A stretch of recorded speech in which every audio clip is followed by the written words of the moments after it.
A destilação é um processo alquímico cuja função serve para separar os componentes de uma substância baseado na sua diferença de ebulição, isto é, a temperatura em que uma determinada substância se transforma em gás, quer seja por meio da elevação da temperatura ou por meios de uma fermentação. Sua principal utilidade é concentrar a essência de uma substância e separá-la de sua parte mais grosseira. Em geral, a destilação é feita aquecendo a matéria-prima até que os componentes voláteis se vaporizem, ou seja, transformem-se em gás. Este gás, por sua vez, é resfriado de forma a condensar este vapor, que voltará novamente ao estado líquido e que é então coletado pelo alquimista. Este processo se tornou conhecido universalmente como o meio através do qual os alquimistas eram capazes de extrair a quintessência das matérias grosseiras. Na Idade Média, este era o método através do qual os alquimistas produziam a água de fogo, isto é, o aguardente, princípio alcoólico altamente difundido na era medieval. Esta água ardente, que em geral era composto por álcool 95, era misturado com plantas, flores, frutos, raízes, folhas e outras matérias para se obter seus óleos essenciais, substâncias aromáticas, compostos voláteis e outros princípios ativos ocultos na matéria vegetal. Isto é, para se obter o imanifesto daquilo que era manifesto, o segredo do visível, o desconhecido daquilo que era conhecido. Até os dias de hoje, a destilação é das operações químicas mais importantes da ciência moderna, sendo diretamente responsável pela produção e purificação de diversos compostos químicos. É essencial para a produção de bebidas alcoólicas destiladas, para o refino do petróleo e principalmente para a obtenção de substâncias com teores altíssimos de pureza na indústria farmacêutica. Paracelso, no que concerne à destilação, nos diz: destilar é separar o sutil do grosseiro, para que a essência pura possa ser encontrada. Michael Mayer, em seu maravilhoso Atalanta Fungens, nos revela: a destilação é o vapor da vida que sobe aos céus e retorna como chuva pura sobre a terra seca da alma. Rudolf Glauber, por sua vez, comenta: no trabalho da destilação, assim como o vapor se eleva para formar a essência, assim também deve a alma ascender para encontrar o divino. Por último, vejamos o que o alquimista árabe Geber tem a nos oferecer sobre o tema. A destilação é a arte de purificar a matéria até que ela revele sua verdadeira essência, assim como o alquimista purifica sua alma para encontrar a real verdade. Estes comentários são provas e indicativos mais do que o suficiente para compreender a natureza espiritual com a qual os alquimistas observavam os seus processos alquímicos. Para eles, a destilação não se tratava apenas de um processo químico per se, mas se tratava antes de um processo da natureza, que pela lei das analogias e das correspondências, deveria possuir uma correlação direta com um fenômeno da psique e da alma humana, que possuem características e qualidades similares, não iguais, mas análogas. Estes comentários nos revelam como a alquimia é muito mais do que a transformação metalúrgica e a síntese de compostos químicos em laboratório. Aqui, os alquimistas nos revelam qual era a real motivação de todo o estudo e experimentos que com diligência e esmero conduziam secretamente. A compreensão dos processos da natureza de modo que se possa identificá-los e propositalmente acelerá-los em si mesmo, de modo a seguir os passos da Mãe Terra na produção do ouro, o mais perfeito e incorruptível dos metais. Este é o resumo de toda a obra alquímica. Por que os alquimistas são sempre tão elusivos quanto à parte prática dos seus processos? É porque, por mais que nós possamos confabular e discutir sobre princípios e métodos, a experiência por si só é responsabilidade completamente do aspirante, e deve ser assim.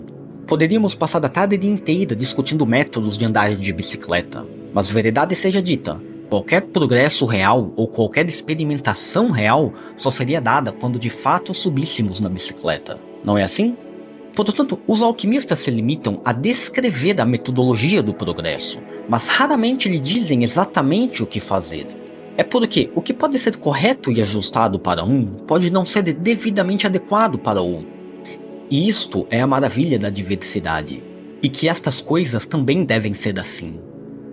Não existe receita pronta para o ritual supremo.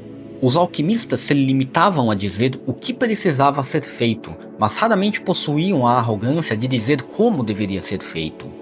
É preciso contemplar a diferença que existe entre essas duas coisas. A alquimia sempre foi uma arte e uma ciência dos arautos do intelecto e dos eleitos do Santíssimo.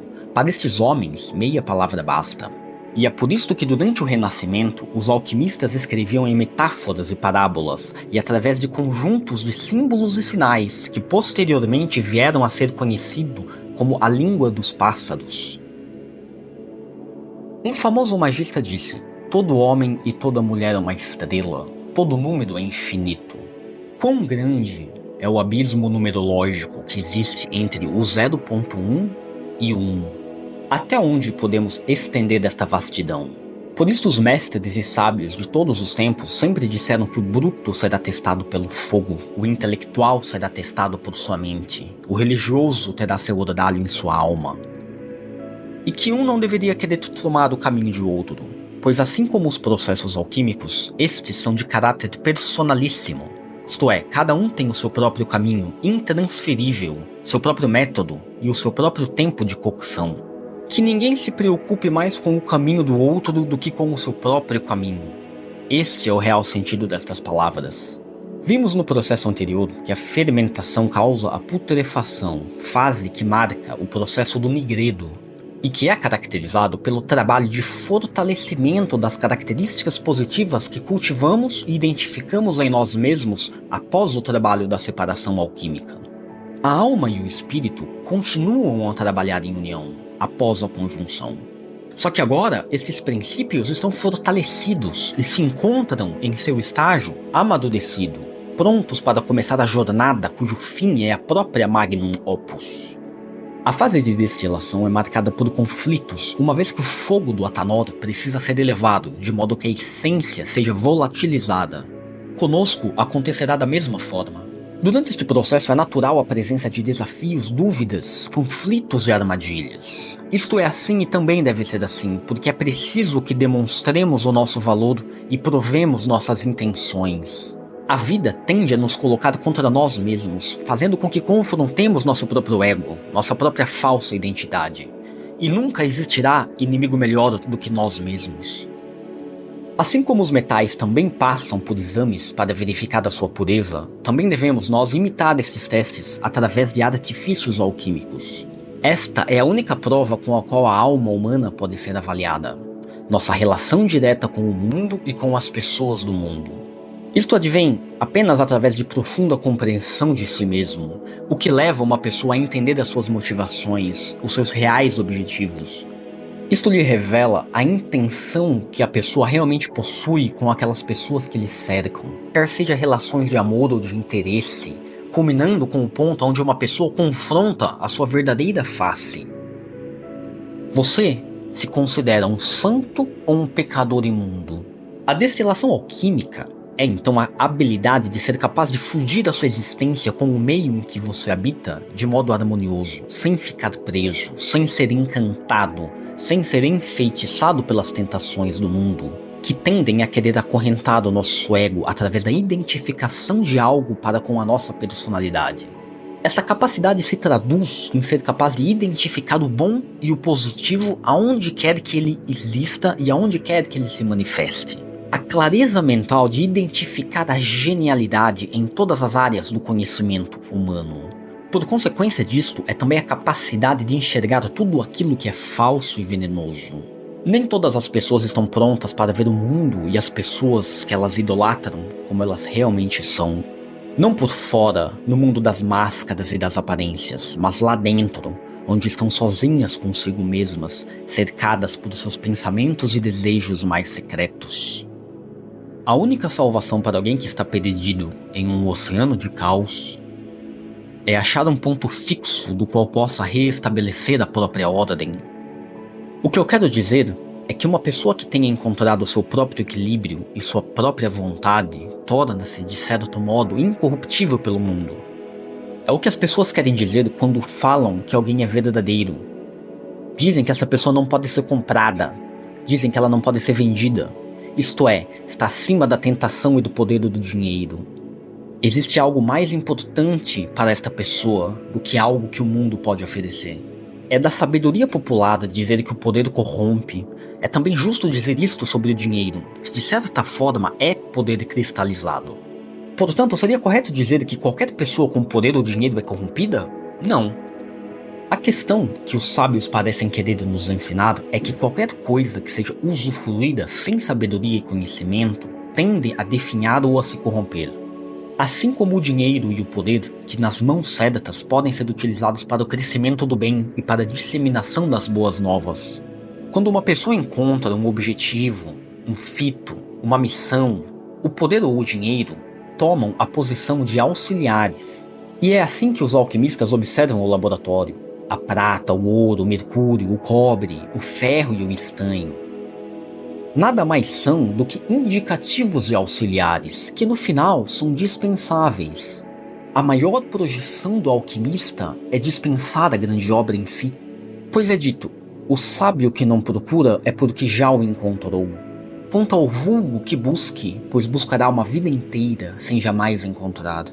Todos estes metais e ferramentas são apenas acessórios para alcançar aquela única coisa que realmente importa. A nossa verdadeira essência. Quem realmente somos.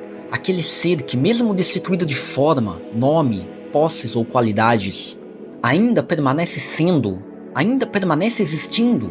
Esta é a real busca pelo Santo Graal. E eu ainda deixo a seguinte reflexão para os aspirantes. O que existe na sua vida que não pode ser pago em ouro dos vulgares? Desejo uma ótima semana a todos. Nos vemos em breve falando sobre alquimia.